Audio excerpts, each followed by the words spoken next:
Liam, what's the message been to the players this week as you try and bounce back from Coventry? Yeah, listen, we've got to dust ourselves down quite quickly, haven't you, in the Championship, because of the game right around the corner, which is a good thing. You know, you always want your next game, whether you win, whether you get a negative result. You want to get back on the pitch and sort things that right that was wrong. So much the same, really.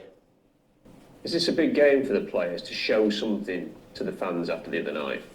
They're all big games. I think since the start of the season, when they started at Stoke, and what they set out to do, it was always going to be a big season. So they're all big games. You can't take any game on a different merit. They're all really, really strong, teams within the division, and the old, different things and different things around the pitch that we have to be mindful of. Going to another good stadium, another good team who are playing really well. So we've got to be, 110% at it ourselves, because, like we saw the other night, once you don't and you knock off, you'll find yourself, wanting. So I suppose what I mean is it important for the fans who are at Carrow Road, for example, to leave the ground feeling, they've seen something that was an improvement, that, the team's given them something, let's say? Yeah, of course. I think you should always be aware of that as a player, as a manager, as a coach. Again, I've alluded to it before. Football's not, it's expensive now to take your wife, your kids, to the games, and it means so much to the fans, and it means so much to the players, and we've got to make sure we represent each other very well. There was a period where we made a few mistakes, and you're on the back of a good performance for the first half of the opposition, and you got to respond in a certain way. And I think, listen, fear can do one or two things. It can either drown you, hinder you, or you can stand there with your chest out and do something about it, and that's what we'll try and do. How hard is it to avoid things spiralling in a game when you're on a run like this? You're playing good teams as you did the other night. And I suppose if you're in the mindset of a player that even if you are desperate to go out there and give absolutely everything, when things turn, especially early in a game, how do you prevent them from spiralling? Yeah, you've got to lead, haven't you? I think leadership's important.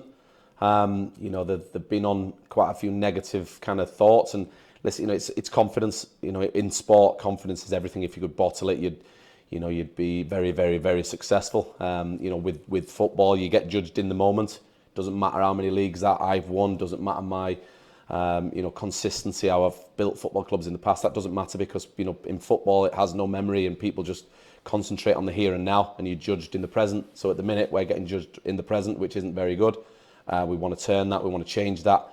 And like I said, you've got to be a leader within that. When I came into the job and the first conversations, I was very aware. I was told of the various things that needed fundamental changes around a football club, and that hasn't changed.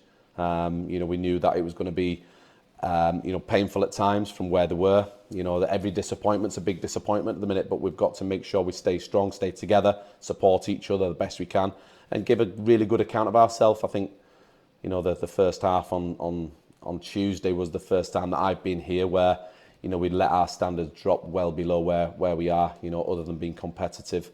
So like I said, after the game, with the raw emotions, we'll do our best that it doesn't happen again.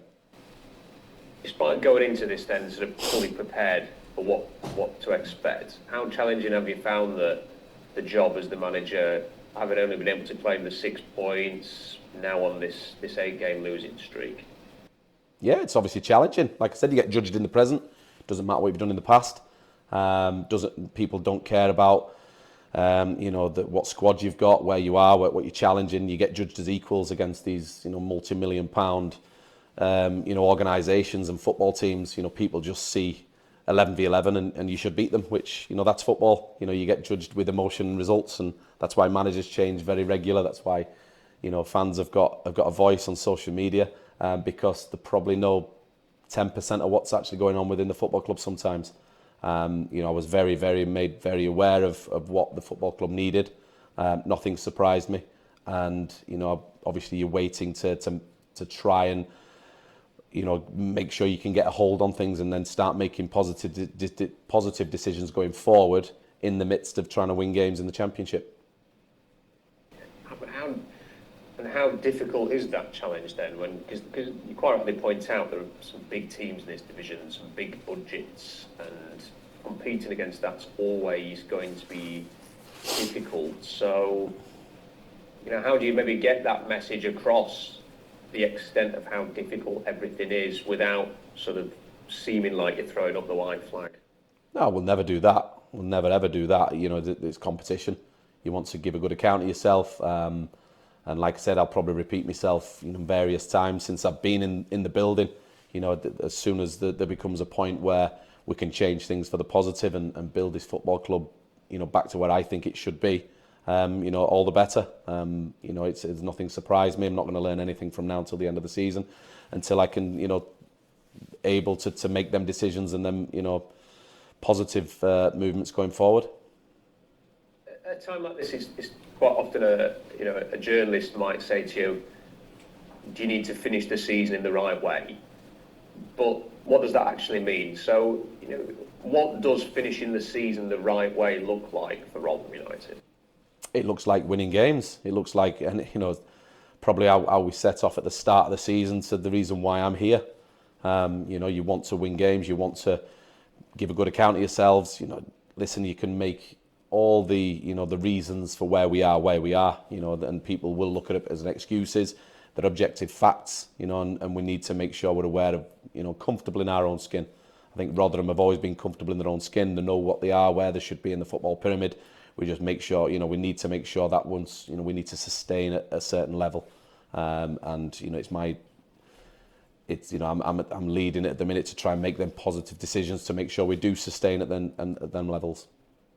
How eager are you to just get on with what's next?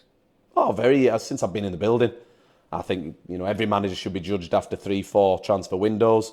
A certain period in the club. I've got probably as many, if not more, frustration than any fans. Just as much as them, because I've not been able to be myself yet. I've not been able to play the way I want to play with the certain imbalance of the squad, etc. And the availability. Very rarely have we filled the bench. We've had 64% availability within the squad for a large period, which at this level it's too much. And that's why we've got to be at 100%. The manager, the staff, the head coach, the players to compete at this level. Because once we drop below it, we haven't got the ability to compete at them levels Saturday, Tuesday, Saturday, Wednesday. Because it's a challenge, but it's not for the one to try and. We are fixing and mending every time we take the pitch. But like I say, it's with honesty and it's with great intent. What's a realistic time frame, do you think, to get this club in a place where you'd be happy with it? I don't think you can put a time limit on it. How long does it take to build a culture? I spoke to another manager the other day, and he's been in the job, I think 16, 17 months, and he rightly said, it's probably took me this much of time to feel like it's my club and it represents me and what I want to do with it.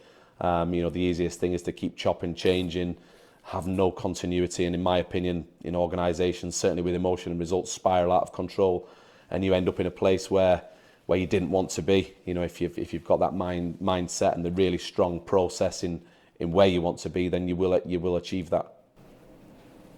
Chairman's done an interview with the Advertiser saying you're still the man for next season. How have your talks with the chairman been after Tuesday? Are you both on the same page in terms of what needs to happen in the rebuild?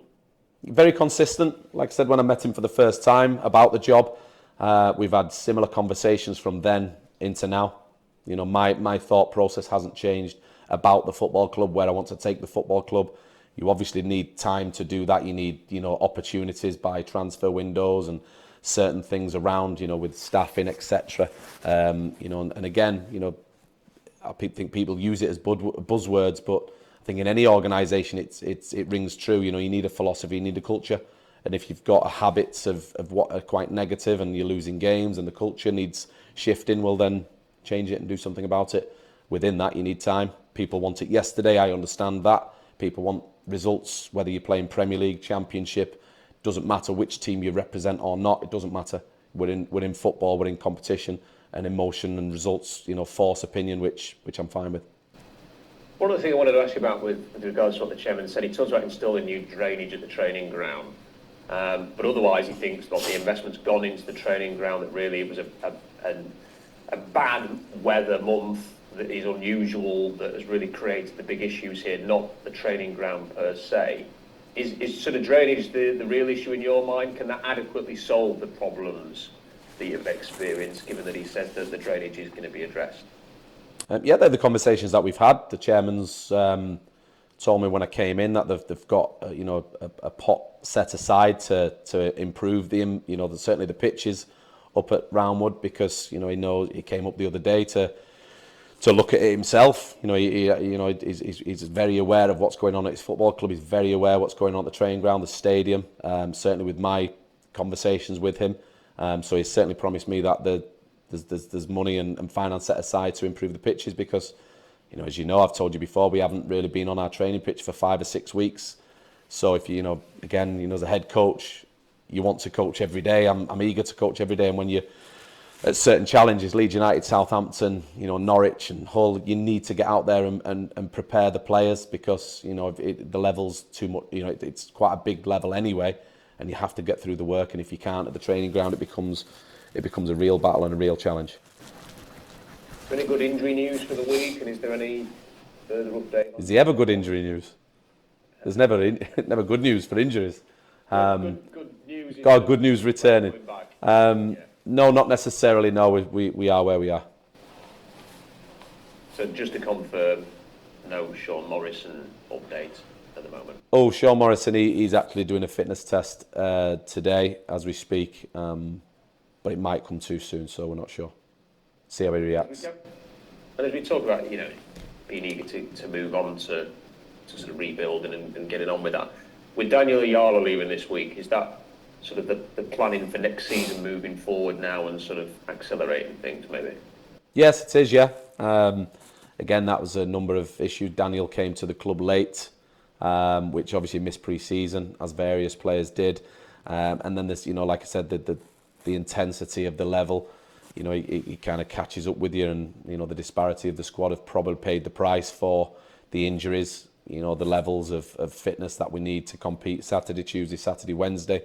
So it's all hand in hand. And like sometimes, Rob, football clubs are a clock face. Our football club is gone full circle, in my opinion, looking from the outside in and then being on the inside, that it needs a big reset, and I think it's a positive thing. There's players, staff, etc. that need to be part of Rotherham moving forward, and we need a real strong identity what Rotherham's all about. It's a working class place where people expect certain things and demand certain things. That's not just on the pitch, that's around the stadium, that's within the community, and we want to represent that. We want to do our best to represent that and certainly be aware of that.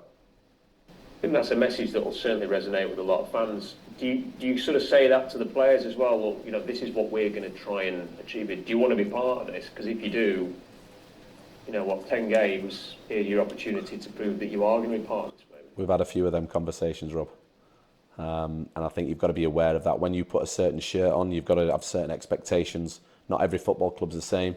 Every football club's got a DNA. You can tinker with it slightly, but there's certain expectations and demands that gets put on a shirt, and you've got to make sure you're aware of that. Whether you're the head coach, whether you're the player, whether you're the kit man, the chef, etc. Everybody's got to be pulling in the right direction, and this club has been for a long time. It just needs to go back to that, and like I said, and have a real strong culture with a philosophy that can see it through moving forwards.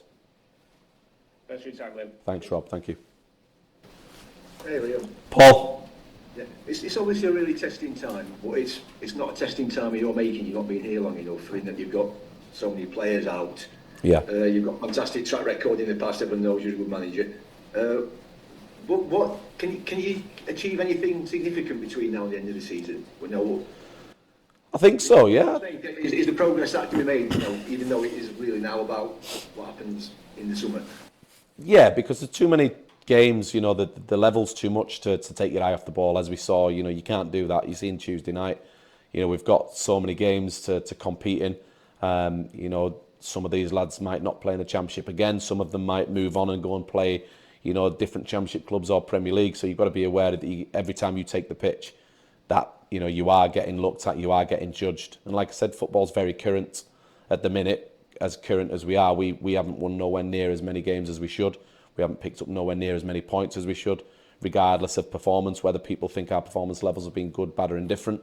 That's where we're at. And, you know, the cards that you get dealt at a certain time as a head coach, they are the cards. So you've got to work and make the best of them.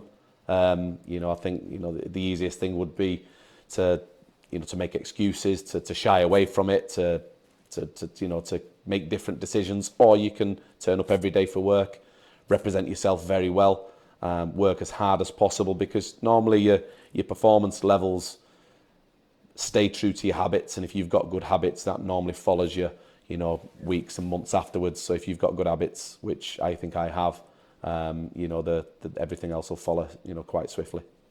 Yeah, nice one. Sean Morrison, even if he doesn't make it this weekend, good news that he's having a fitness test and it's not a long-term problem. Yeah, so fingers crossed. Yeah, I mean, he's still, he had a scan the other day to make sure, still inconclusive, but as Sean being Sean, he's willing to, you know, to put himself out there and try and make himself available. Like I said, I can't give you a definite yet because it's as we speak, so we'll see.